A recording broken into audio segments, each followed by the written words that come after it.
TaeAjah is from Propel Andrew Street High School, and she traveled to Japan. TaeAjah. Hi everybody. Oh, hi everybody. Can you hear me? Yes. I'm a little low. I think it's on. It's on. Oh, it is on. Okay, sorry. So my name is TaeAjah Cannon. I'm a senior at Propel Andrew Street. I'm 17 years old, and I went to Japan this summer for the animation program. Okay, so going to Japan, it was like a dream come true. Like, trust me, you'll be hearing me say that it was a dream come true a lot in this presentation, because it really was. I was able to go to a dream country that I had loved so much since I was like 10 years old, watching anime for the first time. My first anime was Inuyasha, and then like after that point, I got tired of the subtitles and I was like, you know what, I'm gonna learn Japanese, so I don't need it. And so that's what got me into, Japan. All right, so speaking on the things that I knew versus what I thought I knew was like really eye-opening to me. For example, like I know that in Japan, the main language is Japanese, right, of course. What I thought I knew was that they ate sushi all the time. That is not true at all, which was like really eye-opening to me. I was like, what, you guys don't eat sushi all the time? They're like, no, like that's for ceremonies and like special occasions. And I'm like, America, why? But actually a lot of their meals were noodle and meat based. You had a lot of beef and rice, beef and soba, udon, pork, and I didn't see a lot of chicken, but there was some chicken in it too. Another thing that I knew, of course, is that the Japanese do use chopsticks for most of their meals. But my language teacher, Shimizu-san sensei, he told us that most of the Japanese people don't even use them correctly. Like we were taught when we went there, we were taught the proper way of using them. Hold them like this, eat like this, but living with my host family, they did not eat it like that at all whatsoever. And seeing other people in the restaurants, they didn't even like use them correctly. It was so like weird. Okay. Yeah, so in my group, we had a lot of different people from different areas of the entire world.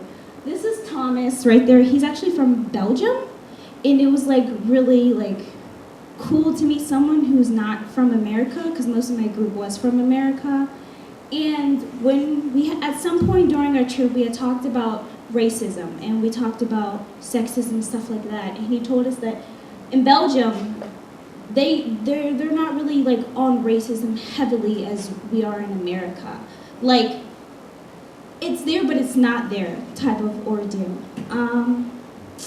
Yeah, and then there's sushi, and I went to a temple, and temples are actually really cool. Like you could buy like cute little charms for like protection and marriage and stuff like that, and there's like a certain way that you approach a shrine. There's a water area, and you pour water into your hands and you wash, and then you pour water into your hand and you drink it and then you spit it out, as if you're cleansing yourself before you officially go into the shrine to like pray and everything along those lines. Okay, this is my favorite subject. Let's talk about my host family. During my trip, we stayed with everyone in our group had our own host family. And they were actually based on our personalities, and I thought they did really well in matching everyone up with their host family. The tall one, that's my host dad. Kazu-chan, Sato-chan's the mom, and the two boys, Kanta and Kanata. Really hard to tell them apart. It was really hard to do their names. But they were like a lot of fun, and during that time, I actually like understood what it's like to have a family. Like, of course I have a family. I mean, most of us have a family, of course. But it was like I personally, I don't have my dad in my life. So Kazu-chan was my dad, and it was like, oh my God, like I have a dad. And he was like really like a father to me. I'm gonna tear up over here. He really was like a father to me. He like spent time with me. He really got to know me instead of, okay, hi, I'm Kazu-chan, nice to meet you. Okay, I'm gonna go and do work and stuff like that. No, like family time was really important in my family, and we spent like at the end of the day, like every day together. and it was really awesome. It, especially have like such a fun and caring, people in my life. Ooh, tears. Oh, and then this little cutie pie. Her name was Nachan, named after my favorite apple juice in Japan. Don't judge me. Like that's all I drank the entire month I was there. She's really adorable, and she was a lot of fun too, and she's really smart. Like certain words I would tell her in English, and I would point at certain things. She'd be like, oh, okay, and she got it. And then after that, from then on, she got it. Yeah, let's keep going. Okay, so I'm gonna talk about how this experience changed me in general. I'm nervous. All right, so I learned about independence, but not in a way you thought independence could mean. Doing things on your own, being your own person. The independence I learned about is that, it's okay to be by yourself, but it's also okay to rely on others. There's a difference between being heavily attached and constantly, asking people to do this, that, and the other things for you, but it's also, being dependent, healthily dependent on people. And if they want to help you, it's okay to say yes. During my trip with my group, there's a lot of dependence on each other because we were all new to the area, and a lot of us didn't know anything, so we always traveled in groups of 3. And it was kind of if there was a situation going on, we had to rely on each other to be able to take care of each other.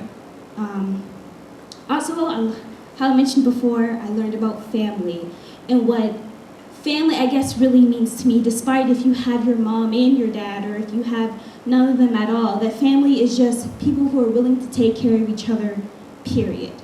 Despite cultural differences, which was pretty amazing, and despite anything, in your life that has happened at all. I also learned about actually being open to people. Me myself, I considered that I was a pretty open-minded, tolerant person until I met the people in my group. And then I was like, oh my God, why? And so as I was going on, I learned that people who are totally different from your personality, it's okay. It sounds oh, that's kind of weird. No, but it's seriously okay, and it's okay to accept them for who they are too, even though you guys might have total different perspectives on everything in life. It's totally okay for that. And last but not least, I learned how to actually look at life differently. Kind of in Japan, you kind of just go with the flow there. Especially when you're getting on the train and you're packed like sardines, you kind of just go with it. If you're not going to be able to sit on the train, that's cool. Just go with it. Especially the flowing of just walking where places are. It's I vibed so well with Japan. I really did.